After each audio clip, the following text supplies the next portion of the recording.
آج ہم بات کریں گے انڈر ورلڈ ڈان مسٹر داؤد ابراہیم کی. بہت سی خبریں ان کے بارے میں سننے کو مل رہی ہیں، افواہیں اور بڑے قصے. کبھی کوئی کہتا ہے کہ یہ بیمار ہیں، زیر علاج ہیں، کراچی کے کسی ہسپتال میں ہیں، اور بھی بہت کچھ. لیکن میں جاننا چاہوں گی جو سچ ہے اور کیا ان باتوں میں واقعی سچ ہے یا نہیں. ہمارے ساتھ آج موجود ہے Mr Abdul Sattar Khan, who is a senior journalist from Samaa TV. ان سے میں جاننا چاہوں گی کہ یہ آج بتائیں کھل کے کہ آخر پردے کے پیچھے کیا ہے، کیا وجوہات ہیں، کیا انکشافات ہیں جو یہ کرنا چاہیں گے. اور میں اور بھی بہت کچھ جاننا چاہتی ہوں، تو لیٹس جسٹ ٹاک ٹو ہم. السلام علیکم. کیسے ہیں سر آپ؟ سر جیسے کہ آپ سن رہے تھے، آج ہم بات کرنا چاہتے ہیں داؤد ابراہیم پہ، جنہیں انڈر ورلڈ ڈان کہا جاتا ہے. ویسے تو اگر دیکھا جائے تو وہ ایک کانسٹیبل کے گھر میں پیدا ہوئے، ایک عام سے شخص، عام سے بچے تھے. لیکن اتنی جلدی ریپڈلی انہوں نے اپنے آپ کو اتنے فیزز سے اسمگلنگ، بک کیے اور پھر انڈر ورلڈ ڈان بن جانا. تو یہ سارا سفر انہوں نے جو طے کیا اور اب یہ ہیں، اب انڈیا، پاکستان، دبئی، ان سے اٹیچڈ اور ایسوسیٹڈ جن کے قصے ہیں، جو کہانیاں ہیں، جو کہ جیسے کہتے ہیں واقعات ہیں، ان کے بارے میں آپ سے جاننا چاہتی ہوں. اور آپ سے بہترین کوئی نہیں بتائے گا، تو چلیے بتائیے.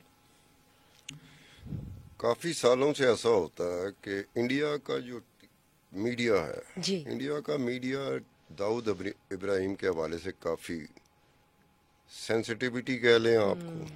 تھوڑی سی کوئی بات آتی ہے نا، چاہے وہ اسپیکولیشن ہی کیوں نہ ہو، انفاؤنڈیڈ ہی کیوں نہ ہو، جی، انکنفرمڈ ہی کیوں نہ ہو، انکمپلیٹ ہی کیوں نہ ہو، وہ داؤد ابراہیم کی چیزوں کو وہ لیتا ہے، آؤٹ آف پرپورشن لیتا ہے، اور پھر اس کو وہ کافی دن تک انڈر ڈسکشن، انڈر ڈبیٹ رکھتا ہے، ڈسپائٹ دی فیکٹ کہ اسے اسی میڈیا کو بعد میں یہ کہنا پڑتا ہے کہ یہ انفاؤنڈیڈ تھی، انکنفرمڈ تھی، ہاں جی، ریلائبل نہیں تھی. تو اتنے دن پھر آپ نے ڈبیٹ میں کیوں رکھا، ڈسکشن میں کیوں رکھا آپ نے؟ تو داؤد ابراہیم کے حوالے سے کئی سالوں سے، کم از کم 2015-16 سے آنورڈ اب تک کوئی 5-6 دفعہ تو داؤد ابراہیم کو مار چکے ہوں، اور مختلف حوالوں سے کہ بیمار تھے تو ڈیتھ ہو گئی. ہاں جی، پھر یہ ہوا کہ کرونا وائرس میں بھی ان کو لے کے آئے کہ کووڈ تھا، کووڈ میں داؤد ابراہیم آ گیا اور داؤد ابراہیم کی ڈیتھ ہو گئی. اچھا، ہوتا یہ ہے کہ وہی میڈیا، انڈیا کا میڈیا ہوتا ہے جو کچھ دنوں بعد اپنی حوالے سے بات کرتا ہے کہ یہ باتیں کنفرم نہیں ہوئی، یہ اسپیکولیٹو تھی. اب ایسا کیوں ہوتا ہے؟ مثلا کہ اگر کووڈ میں ہوا تھا تو کووڈ میں اس کا جو بھتیجا تھا سراج کاسکر، اس کی ڈیتھ ہو گئی تھی. تو اب فیملیز میں کئیوں کی ڈیتھ ہوتی ہے، کسی ایک کی ڈیتھ ہونے کا مطلب یہ تھوڑی ہے کہ پوری فیملی کی ڈیتھ ہو گئی.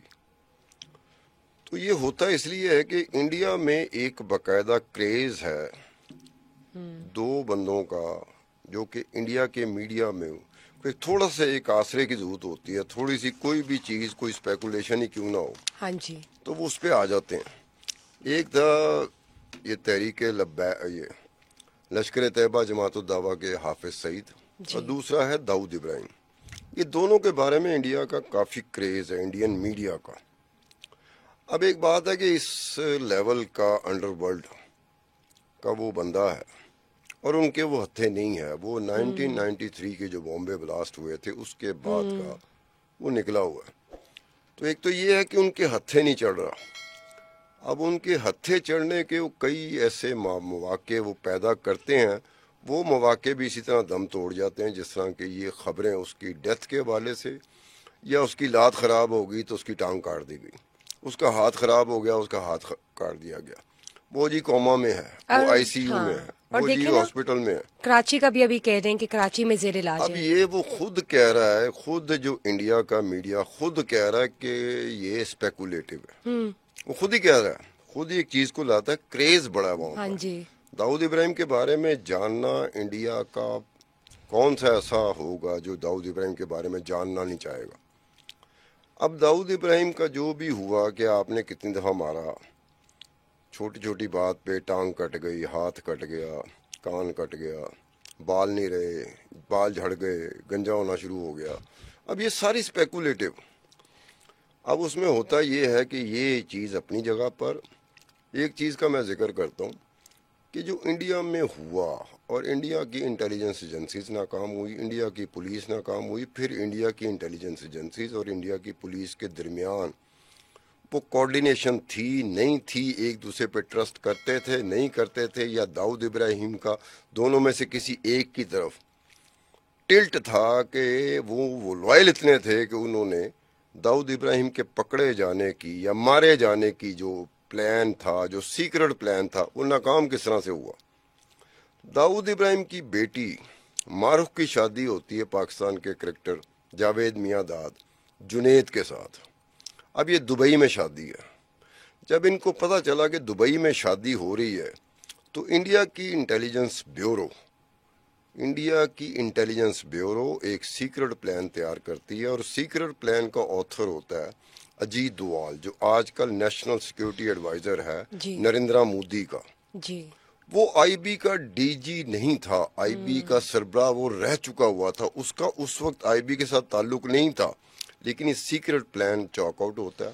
اور سیکرٹ پلان کو ایگزیکیوٹ کرنے کے لیے اجیت دوال اور انڈیا کی انٹیلیجنس بیورو چھوٹا راجن کی طرف رجوع کرتی ہے. چھوٹا راجن انہیں دو اپنے آپریٹو دیتا ہے، ایک کا نام وکی ملہوترا ہوتا ہے، دوسرے کا نام فرید تناشا ہوتا ہے، کہ وہ پلان یہ کرتے ہیں کہ یہ دبئی جائیں گے اور داؤد ابراہیم کو ایلیمینیٹ کر دیں گے. اب ان کی آخری جو ملاقات ہوتی ہے انڈیا کی انٹیلیجنس بیورو کی جو سیکرٹ پلان ہے، اس کی آخری ملاقات دلی میں ہوتی ہے. اجیت دوال اس میٹنگ میں موجود ہے، وکی ملہوترا اس میں موجود ہے، فرید تناشا اس میں موجود ہے. بمبئی کی پولیس کو اطلاع ملتی ہے کہ جناب یہ وکی ملہوترا اور فرید تناشا دلی میں ہیں. وہ یہ تھا کہ وہ دونوں بہت بڑے بزنس مین ہوتے تھے انڈیا کے، ان کو وہ کال کرتے تھے کہ جی ہمیں پیسے چاہیے، جس کو ایکسٹورشن منی کہتے ہیں، بھتہ کہتے ہیں. تو وہ ٹریس کر رہی تھی بمبئی پولیس وکی ملہوترا کو اور فرید تناشا کو.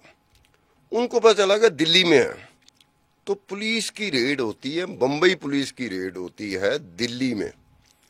اور اس ریڈ کو جو لیڈ کر رہی تھی وہ ایک خاتون پولیس آفیسر تھی جس کا نام میرا بوونکر تھا. تو یہ جب ریڈ ہوئی تھی، تو جب ریڈ میں پکڑا گیا وکی ملہوترا کو اور فرید تناشا کو، تو ساتھ بیٹھا ہوا تھا اجیت دوال. اب پولیس کے لیے بڑی امبیرسنگ سچویشن تھی کہ ہماری انٹیلیجنس بیورو کا ایک سابق سربراہ یہاں کیا کر رہا ہے. تو پھر اس کے درمیان جو بات ہوتی ہے، وہ پھر میرا نے اپنی کتاب، جس کتاب کا نام تھا میڈم کمشنر میں اس نے یہ چیز ریویل کی کہ جی اجیت دوال نے تو مجھے باقاعدہ تڑی لگائی تھی، دھمکی دی تھی کہ میں تمہیں سبق سکھا دوں گا، یہ ایک سیکرٹ پلان ہے، ہم سیکرٹ پلان ایک تیار کر رہے ہیں اور تم نے ریڈ کر دی ان دونوں کو پکڑنے کے لیے.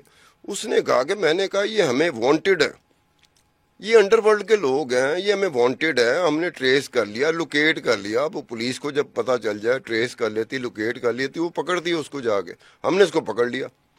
انہوں نے کہا میں تمہیں سبق سکھا دوں گا. یہ ساری باتیں میرا بوونکر کی کتاب میں ہے.